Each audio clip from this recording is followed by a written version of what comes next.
Hi guys, welcome back to a new episode of Apps Academy. Today in this video, I'm gonna show you how you can change your password of Krystal Wallet's account. Keep watching the video till the end. To change your password of your Krystal Wallet's account, firstly go ahead and launch open your Krystal Wallet application.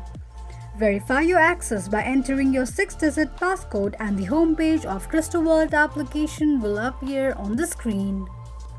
Click on little gear icon at the top right corner of the page. You will end up on the settings page of your Krystal Wallet's account. Tap on Change PIN option. Verify your access by entering your 6-digit PIN code. Create a new passcode and confirm your new passcode by re-entering it, and that's how you will be able to change your Krystal Wallet account's passcode quickly and easily just in few steps. If you have any thoughts or queries, let us know in the comments section. Don't forget to subscribe to our channel. Also press the notification bell icon so that YouTube will notify you whenever we post a new video. I hope this video was helpful to you. Thank you so much for watching.